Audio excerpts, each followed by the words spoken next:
Only one, it seems, from the Mishnah at least, there's only one couple, let's call them a couple, let's call them two friends, that their love was baseless. It was not dependent on anything. They loved each other just for the sake of love. Nothing else. Who is that? Is it a case in the Tanakh? The Pirkei Avot tells us. David and Jonathan? Yeah, David and Yonatan. David and Yonatan. Who's David and Yonatan? Let's understand. King David, that we all know King David. King David was a big misken. He was really, if life was bad, he had it the worst. Why? All of his brothers were tall, they were large, good looking, black hair, right? Big, right? And he was short, red hair. Doesn't fit the picture, right? Doesn't fit the picture. You have a whole bunch of brothers, doesn't look anything, no red in family, right? Nothing. All of a sudden, kid with red hair. What's going on over here? And short, right? So everybody was poking fun at him that he was a mamzer, that his father, right, must have had illicit relations. Imagine, this is Yishai, this is Mashiach that comes from this, right? Must have had illicit relations. And came this kid. So you know what his father did? His father kicked him out of the house. Kicked him out. Said, you're not living in my house. You're out of here. You're the curse of the family. Out. And whenever he came back, his father again used to with force, and to the point, so the Gemara tells us, that he ran after him to kill him. His father ran after him to kill him. Did he ask a question? How can this be? What are you doing? I mean, you're my father. What are you doing over here? Close his mouth, nothing. I have to respect my father. Can't, even though he wants to kill me, I can self-defend myself. I can run away, this and that, but I can't talk. I can back to him. I can't. Can you imagine that? David HaMelech. The prophet, Natan HaNavi, comes and tells that there's going to be a king, the next king. At that time, who was the king? Shaul HaMelech. Shaul was the king. And he had a son, Yehonatan.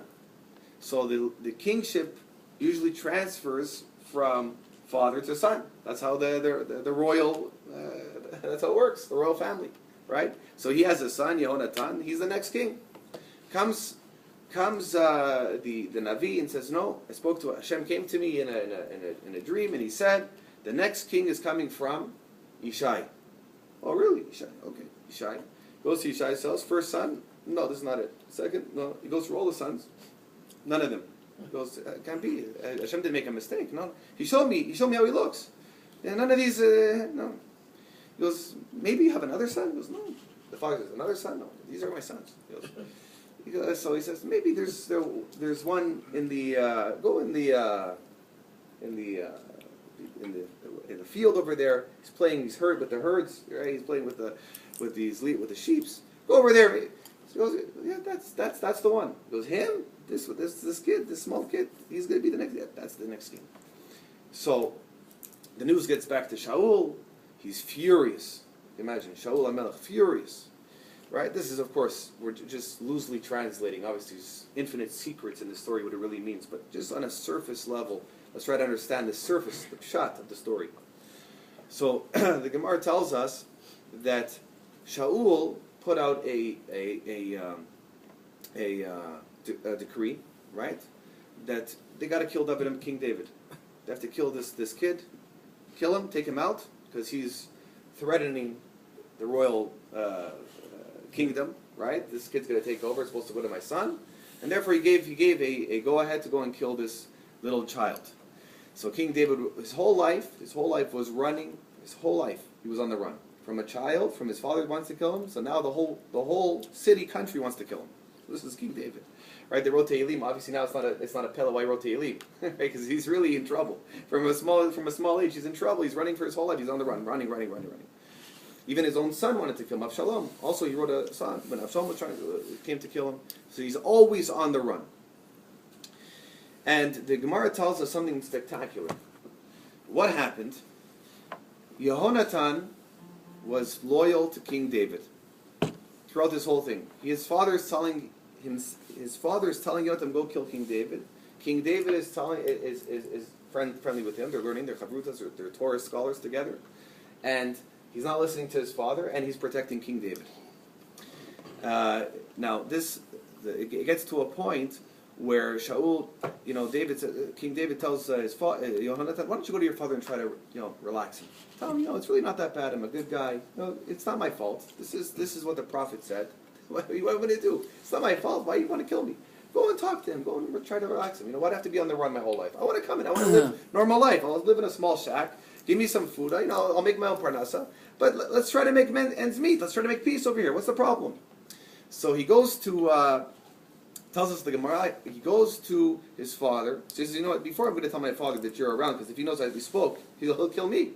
Right? He'll kill me. And his father threatened to kill him also. His father said that if you know that we're King David and you don't tell me, I'm going to kill you too. He put his life on the line for his friend. And his father tells him, he tells David that, I'll give you a sign. You're going to stay in the field over here, hide behind one of the trees. I'm going to go to my father and see what the story is. If I see my father's fuming, right, and he says, you spoke to him and he out of control, and he's going to come and try to kill you, I'm going to throw an arrow, right, in your direction, and it's going to go way past you. And the sign is, start running for your life. Take off. Start running. It's not good. And run for your life. If I throw an arrow and it's short range, right, it comes before you, right, in front of you, that means, it's okay, come back to the palace, I made peace, and everything's okay. So he goes in, right, Yonatan, he talks to his father is fuming, he's on fire, he's already getting his guards, I have a feeling he's on the loose, the way my son's talking, and he wants to go after King David. Right away, Yonatan throws an arrow, like he's throwing it to kill King David, and it flies past him. David HaMelech is scared for his life, runs for his life, runs all the way to another city. Like imagine, let's say we're running from Toronto to Hamilton. Runs to another city straight, comes to that city called Nov, which was a city that Kohanim lived, right? You're a Kohanim, because why did he have to run to the other city? Because he was starving to death, because he didn't have any bread. He ran to another city to ask them for bread. The news gets out that he entered that city. Comes King Saul, full of Jews, only Jews, right? Filled with Jews of Kohanim. Shaul HaMelech finds out that he was there asking for bread. He destroys and kills every single person in that city. Every single Jew and every single person in that city wiped out. Because King David, it got word that he was in that city. Wiped out. So, huge tragedies, unbelievable tragedies, between King David, all because seemingly of King David, is running for his life. But the Pirkei Avot tells us that these two people, King David and Yehonatan, is a love which wasn't based on anything. Because why in the world would Yehonatan respect King David? He could have the throne. He's the next king. Right? Why fight? Your father is Shaul HaMelech. Right? You also have Kibbud Avim, to honor your parents. Also, he's the king. He's also not a simple person. He was a big Talmid Chacham. He was a big rabbi. Right? Shaul. So there was no reason for him to love King David. To be friends, okay. To love, no, that doesn't make any sense. And for King David to love Yehonatan, usually you're guilted by association. If your father wants to kill me, you also want to kill me, right? How many people do we see? Oh, I don't talk to that guy because he's related to that guy, his wife, and somehow, I don't want to be related to, I don't talk to these guys. Association. For sure, if your father sends you to kill him, would you trust? You don't know what the guy's, don't worry, everything's, you don't know if the guy has a knife behind his back. You don't know if he's going to kill you, but you don't look, and he's nice to you in front of your face. You don't know what he's really thinking, right? These are young guys. He put his trust in HaKadosh Baruch Hu. We're best friends. It lasted forever, until the last day of his life. They were ahava hatluya. It's not tluya b'davar. It's ahava, which will always, nitzchit, will last forever. So we have to know that the base of a relationship has to be nothing else, really nothing, only Torah. What is Torah? Torah is Hashem. Torah is godliness. When a person brings godliness into his life, there's a reason for everything. He understands that things are not just stam, right? They're not just, happen by. There's every single thing in the world has a reason. Why this individual passed away, we don't know. But Hashem knows, right? Now, is it for us to find out? Yeah. You can work on yourself. person can really, really kill himself and to go into the Torah to the nth degree, and you'll reach a level like it's brought down. There's 10 levels of toiling. You toil, you reach God-fearing, you become a God-fearing person, because you understand that there's godliness, you recognize Hashem, and you grow level, and you can reach a level of Ruach HaKodesh, of knowing everything, why everything happens. That's called Ruach HaKodesh. It's a spirit of wisdom, which King Solomon had.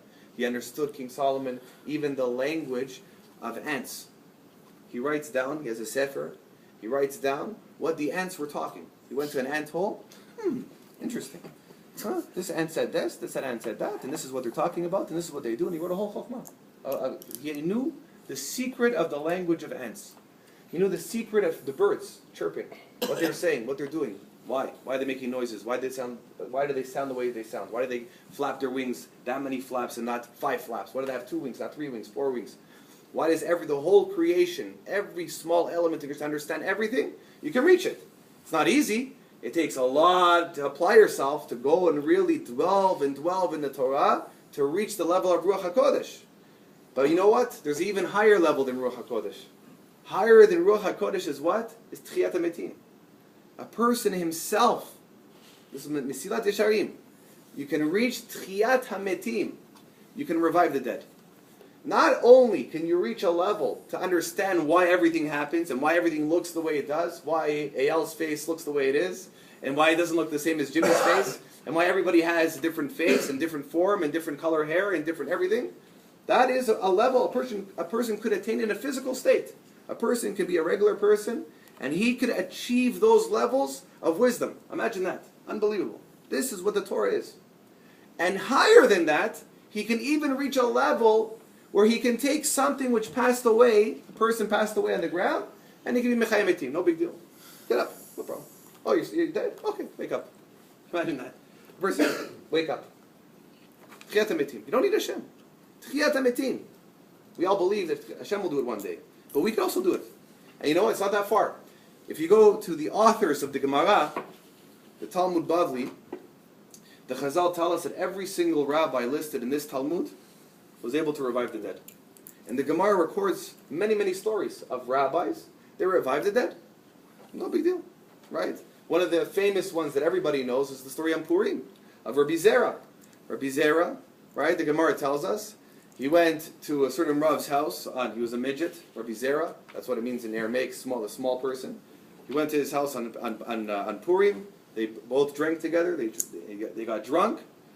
And one rabbi got up, took a knife, chopped off the head of Rabbi Zera. Then he said, oh, what did I do? What am I thinking? What am I doing? So he got back to his senses. The Gemara, Masechet Megillah, he gets back up to his senses. What did he say? Okay, Tchiyat HaMetim. No problem. The next year he invited him back to the person. He said, no. We can't rely on miracles. That was a miracle. You can't rely on miracles. But you see, these are levels that a person can reach.